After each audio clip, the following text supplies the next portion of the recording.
ICP Academy. CA, CMA, CS, CAT போன்ற அனைத்து விதமான ப்ரொஃபஷனல் கோர்ஸ்களும் இங்கு எளிமையான முறையில் கற்றுத்தரப்படும். எங்களிடம் 25 வருடத்துக்கு மேல் அனுபவம் உள்ள ஆசிரியர்களும் உள்ளனர். அது மட்டும் இல்லாமல் ஆடிட்டர்களாலும் பயிற்சி அளிக்கப்படுகிறது.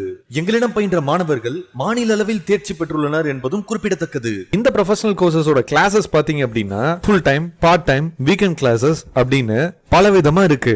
இதுல உங்களுக்கு எது கம்ஃபர்ட்டோ அதை சூஸ் பண்ணிக்கலாம். நீங்கள் வெளியூரை சேர்ந்த மாணவர்கள் என்றால் கவலை வேண்டாம். எங்களிடம் ஹாஸ்டல் வசதியும் உண்டு. மேலும் ஃப்ரீ டெஸ்ட் பேட்சும் நடத்தப்படுகிறது. இந்த ஃப்ரீ டெஸ்ட் பேட்சில் கலந்து கொண்ட அனைத்து மாணவர்களும் 100% தேர்ச்சி பெற்றுள்ளனர்.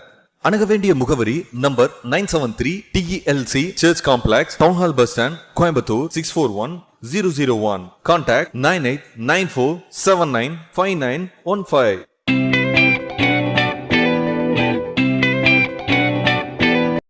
Next is revocation of offer and acceptance.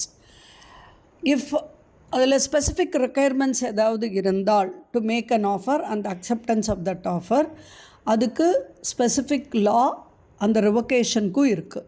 Section 4 communication of revocation of the proposal or its acceptance is complete as against the person who makes it. When it is put into a course of transmission to the person to whom it is made, it so as to be out of the power of the person who makes it. When a person who makes it, when it is put into a course of transmission to the person to whom it is made, so as to be out of the power of the person who makes it, as against the person to whom it is made when it comes to his knowledge. யார் அந்த proposal பண்ணுறாரோ அவர் வந்து course of டிரான்ஸ்மிஷனில் போட்டாலே யாருக்காக அதை பண்ணியிருக்காரோ அவருடைய பவரை விட்டு வெளியில் வருது எப்போ அவர் அதை அக்செப்ட் பண்ணலன்னா. அதே வந்து against the person to home it is made ஆகிடும் எப்போன்னா அவரோட நாலேஜுக்கு வந்துட்டாலே. இது எப்படி ஒரு இல்லஸ்ட்ரேஷனில் அக்செப்ட் பண்ணிக்கலாம்.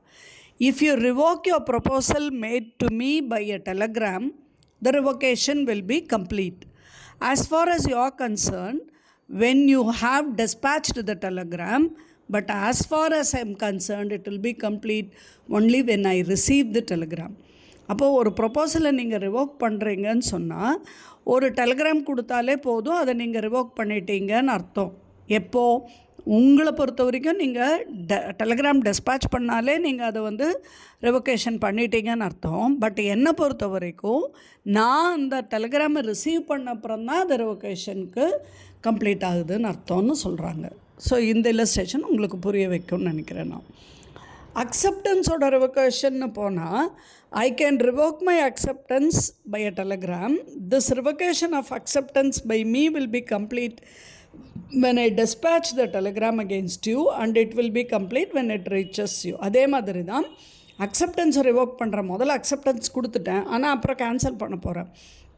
நான் கேன்சல் பண்ண போகிறேன்னா நான் எப்போது என்னோடய ரிவோகேஷனை பற்றி ஒரு டெலிகிராம் கொடுக்குறேனோ அப்போவே நான் கேன்சல் பண்ணுறேங்கிறது ஸ்டார்ட் ஆகிடுச்சு. பட் அந்த ரிவோகேஷன் எப்போ உங்களை பொறுத்த வரைக்கும் அந்த ஆஃபரர் எப்போ கம்ப்ளீட் ஆகும்னா நான் டிஸ்பேட்ச் பண்ணதுக்கப்புறம் அது எப்போ வந்து அவரை ரீச் ஆகுதோ அப்போ தான் அந்த ரிவோகேஷன் அங்கே கம்ப்ளீட் ஆகுது.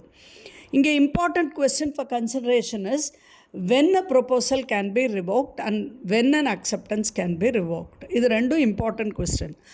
ஆர்டினரியாக பார்த்தோன்னா offeror can revoke is offer before it is accepted. ஒரு ஆஃபரர் அவரோட ஆஃபரை எப்போ அவர் திருப்பி வாங்கிக்க முடியும்? அக்செப்டன்ஸ் அவர் ஆப்போசிட் பார்ட்டி கொடுக்காமல் இருக்கிற வரைக்கும் இவர் ரிவோக் பண்ண முடியும். If he does so, the offeree cannot create a contract by accepting the revoked offer.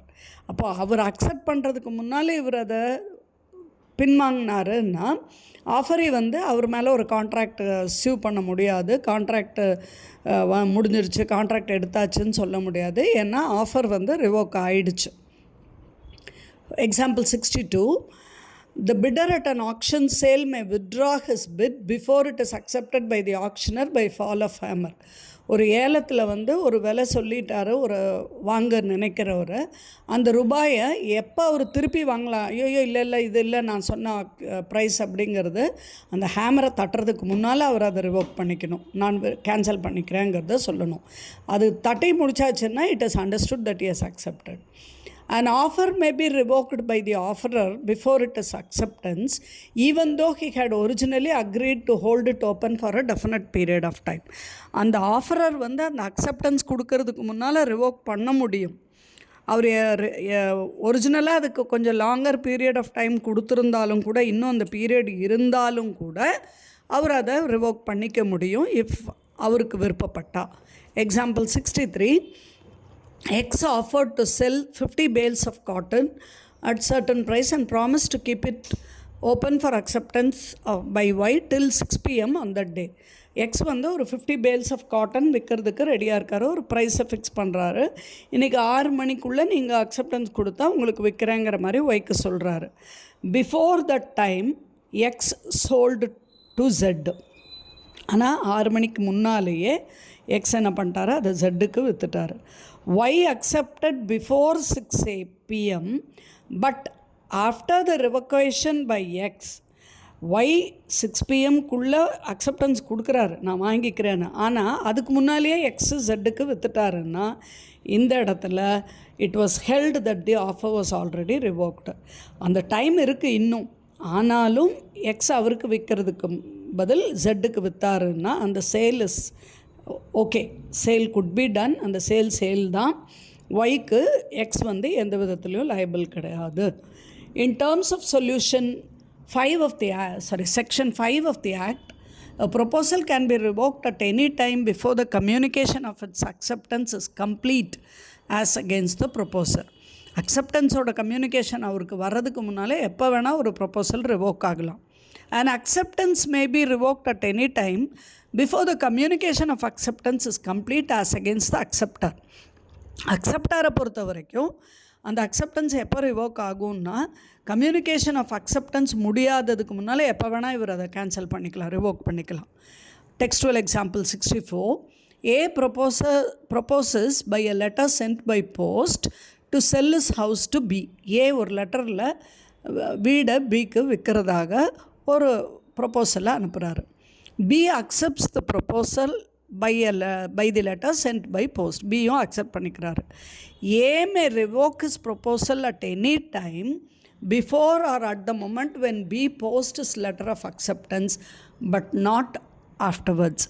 A வந்து அந்த விற்கிறது அப்படிங்கிற ஒரு ப்ரொப்போசலையே வித்ட்ரா பண்ண முடியும் எப்போன்னா, letter of acceptance B post பண்ணுறது டைமுக்கு முன்னால் பண்ணலாம், not afterwards. Whereas B may revoke his acceptance at any time before or at the moment when the letter communicating reaches A but not afterwards. அதே B revoke பண்ணலாம், அவர் வாங்கிக்கிறேங்கிற ப்ராமிஸை revoke பண்ணலாம். எப்போ அப்படின்னா, அந்த லெட்டர் போய் ஏ கைக்கு ரீச் ஆகிறதுக்கு முன்னால் ரிவோக் பண்ணலாம், ரீச் ஆனதுக்கு பின்னால் ரிவோக் பண்ண முடியாது. An acceptance to an offer must be made before that offer lapses or is revoked. அந்த மாதிரி ஒரு அக்செப்டன்ஸுங்கிறது அந்த ஆஃபருக்குரிய காலகட்டம் முடியறதுக்கு முன்னாலேயோ அல்லது அதை அவர் திரும்பி எடுக்கிறதுக்கு முன்னாலேயோ அக்செப்டன்ஸை கொடுக்கணும் அப்படிங்கிறது மஸ்ட் ஆகுது. The law relating to the revocation of offer is the same in India as in England, but the law relating to the revocation of acceptance is different. ஆஃபரோட கேன்சலேஷன், ஆஃபரை திரும்பி வாங்கிறதுங்கிறதுக்குரிய சட்டத்திட்டங்கள் இந்தியாவிலையும் இங்கிலாண்ட்லேயும் ஒன்றே தான் இருக்குது. ஆனால் அக்செப்டன்ஸுக்குரியது, அதை ரிவோக் பண்ணுறது, திரும்பி பெறதுங்கிறது மட்டும் டிஃப்ரெண்ட்டாக இருக்குது ரெண்டு கண்ட்ரிலையும். இங்கிலீஷ் லாவில் the moment a person expresses his acceptance, that moment the contract is concluded and such acceptance becomes irrevocable. அதாவது இங்கிலீஷ் லாவில் பொறுத்த வரைக்கும், இங்கிலாந்து லாவை பொறுத்த வரைக்கும், ஒரு பர்சன் எப்போ அவருடைய அக்செப்டன்ஸை கொடுக்குறாரோ அந்த இடத்துலையே அந்த கான்ட்ராக்ட் முடித்ததாக அர்த்தம். அப்போ அந்த அக்செப்டன்ஸ் வந்து அதுக்கப்புறம் திரும்பி பெற முடியாது, ஓரலாக பண்ணியிருந்தாலும் சரி, போஸ்ட்டில் பண்ணியிருந்தாலும் சரி. ஆனால் the position is different as regards the contract through post. ஆனால் ஓரலாக பண்ணியிருந்தாலும் போஸ்டலில் பண்ணியிருந்தாலும் இங்கிலாந்து லா படி அது ஓகே. பட் இந்தியன் லாவை பொறுத்த வரைக்கும் போஸ்டலில் பண்ணியிருந்தால் it is different. Contract through post எப்படி வரும் அப்படின்னு கேட்டால், as acceptance in English law cannot be revoked, so that once the letter of acceptance is properly posted, the contract is concluded. English லாவை பொறுத்த வரைக்கும் லெட்டர் ஆஃப் அக்செப்டன்ஸ் போஸ்ட் பண்ணிட்டாலே அந்த contract conclude ஆகிடுச்சுன்னு அர்த்தம். But Indian லா பிரகாரம் acceptor can revoke his acceptance any time before it reaches the offerer. இல்லை டெலிகிராம்னா before or at the same time with the letter of acceptance, the revocation is obsolete. Contract over telephone. டெலிஃபோனில் பண்ணியிருக்கிற கான்ட்ராக்டுக்கு offer and acceptance அப்படிங்கிறது அந்த same as per contract by the mutual meeting of the parties. எப்போ அந்த contract ரெண்டு பேருக்கு நடுவில் நடைபெறுதோ, அந்த words communicate ஆகுது, டெலிஃபோனாலேயோ டெலெக்ஸாலேயோ பண்ணுதோ, அப்போவே அது வந்து கான்ட்ராக்டை கம்ப்ளீட் ஆகிறதாக அர்த்தம். The contract is formed as soon as the offer is accepted, but the offeree must make it sure that his acceptance is received by the offerer, otherwise there will be no contract. அந்த contract வந்து acceptance கொடுத்த உடனேயே complete ஆகுது, ஒத்துக்கொள்ளப்படுது. ஆனால் வந்து acceptance communicate ஆகிருக்குங்கிறத இவர் உறுதிப்படுத்திக்கணும். If telephone unexpectedly goes dead during conversation, the acceptor must confirm again that the words of acceptance were duly heard by the offeror. Telephone திடீர்னு ஒர்க் பண்ணாமல் ஆயிடுச்சுன்னா அக்செப்டார் வந்து அகெயின் அதை கன்ஃபார்ம் பண்ணும், அக்செப்டன்ஸ் வந்து ஆஃபரருக்கு காதில் விழுந்துதா அப்படிங்கிறத அவர் திருப்பியும் கன்ஃபார்ம் பண்ணிக்கணும். Revocation of proposal otherwise than by communication. Communication வழியாக அல்லாமல் பிற வழியாக நடந்ததில் ரிவோகேஷன் எப்படி நடக்கும் ஒரு ப்ரொப்போசலுக்கு? when a proposal is made, the proposer may not wait indefinitely for its acceptance. The offer can be revoked otherwise than by communication or sometimes by lapse. ஒரு ப்ரொப்போசல் பண்ணுறாங்கன்னா அந்த ப்ரொப்போசர் அக்செப்டன்ஸ்க்காக அப்படி இன்டெஃபினட்டாக வெயிட் பண்ணிகிட்டே இருக்கணும் அப்படிங்கிறது கிடையாது, வெயிட் பண்ணவும் மாட்டார். ஆஃபர் எப்போ வேணால் ரிவோக் ஆகும். ஒன்றா கம்யூனிகேஷன் வழியாக ரிவோக் சொல்லுவார், இல்லைன்னா அந்த டைம் முடிஞ்சாலும் ரிவோகேஷன் ஆகிடும். ஸோ மோட்ஸ் ஆஃப் ரிவோகேஷன் ஆஃபர்னு வரும்போது by notice of revocation. Example 65, A offered B to sell goods at 5,000 through a post, but before B could accept the offer, A received the highest bid for the goods from C.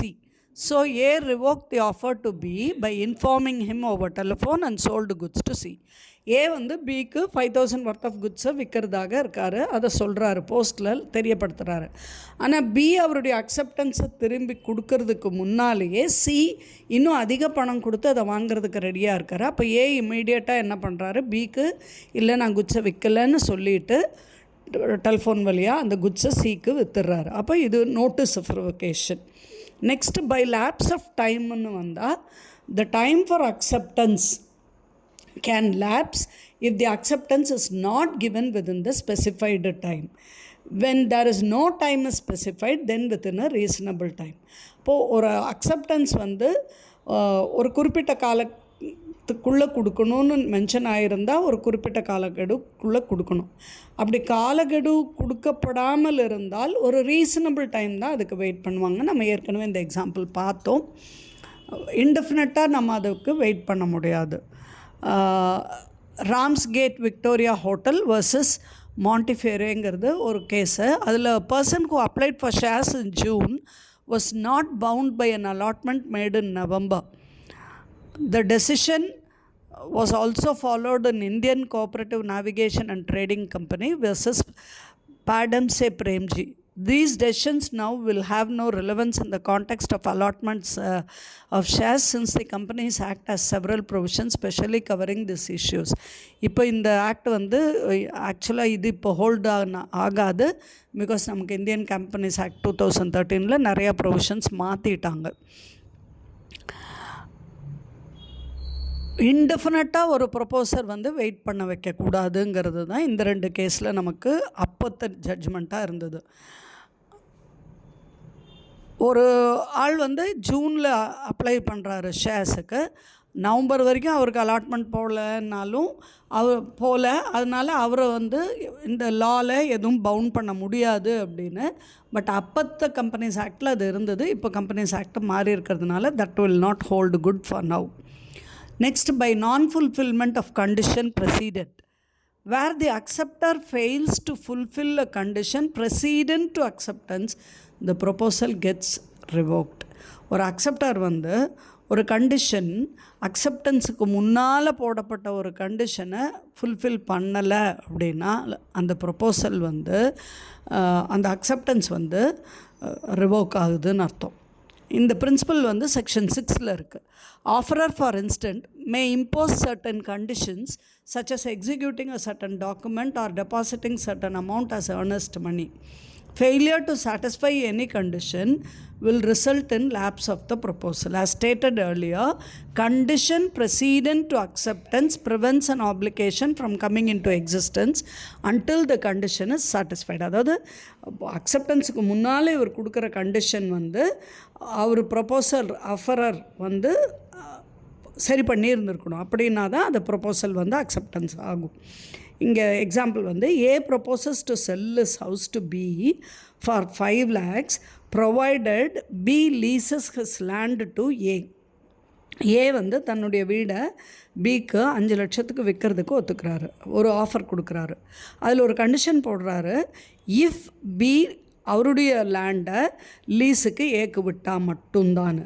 B வந்து அந்த லேண்டை லீஸுக்கு விட refuse பண்ணுறாருன்னா offer வந்து ஆட்டோமேட்டிக்காக revoke ஆகிடுச்சுன்னு அர்த்தமாயிடும். அப்போது அக்செப்டன்ஸுக்கு முன்னாலேயே போட்ட கண்டிஷன் அவர் ஒத்துக்கலைங்கிறதுனால அந்த ஆஃபர் வந்து அக்செப்டன்ஸ் வந்து ரிவோக் ஆகிடுது ஆட்டோமேட்டிக்காக. By death or insanity, the proposer's death or insanity would result in automatic revocation of the proposal, but only if the fact of death or insanity comes to the knowledge of the acceptor. இப்போ supposing proposer ஏதோ ஒரு propose பண்ணுறாரு, but அவர் திடீர்னு ஒரு பைத்தியம் ஆகலாம், திடீர்னு இறந்து போகலாம். இது எப்போது அக்செப்டாருடைய அக்செப்டன்ஸை வந்து அவருக்கு தெரியறதுக்கு முன்னால் அவர் இறந்தாலோ இல்லை அவர் வந்து ஒரு மைண்ட் வந்து அவருக்கு ஒரு குட் சவுண்ட் மைண்ட் இல்லாதவராக ஆனாலோ அந்த ப்ரொப்போசல் வந்து கேன்சல் ஆகும். ஆனால் இந்த நாலேஜ் ஆஃப் அக்செப்டன்ஸோட இது அவருக்கு தெரிஞ்ச பின்னால் அவர் டெத்தோ இன்செனிட்டியோ ஆனால் அந்த கான்ட்ராக்ட் வந்து ஹோல்ட்ஸ் குட். கவுண்டர் ஆஃபர், இவர் ஒரு கவுண்டர் ஆஃபர் கொடுத்தா அது முடிகிற வரைக்கும் அது அக்செப்டன்ஸ் இல்லை. By the non-acceptance of the offer according to the prescribed or usual mode. Usual மோட்லேயோ ப்ரிஸ்கிரைப் மோட்லேயோ அக்செப்டன்ஸ் ஆகாமல் இருந்திருந்தாலும் அந்த ஆஃபரை வந்து அக்செப்டன்ஸ் இல்லைன்னு சொல்லலாம். பை சப்சிக்வெண்ட் இல்லீகாலிட்டி, ஒரு இல்லீகல் அடுத்து நடக்கிறது ஒரு சட்டத்துக்கு புறம்பான நடவடிக்கையாக இருந்தாலும் அது அக்செப்டன்ஸ் இல்லைங்கிற மாதிரி ஆகுது. ஸோ இது இந்த டோட்டல் யூனிட் 2 உடைய கம்ப்ளீஷனாக நம்ம பார்க்குறோம். நெக்ஸ்ட் இதனுடைய சம்மரியை நெக்ஸ்ட் ஆடியோவில் பார்க்கலாம். Thank you friends.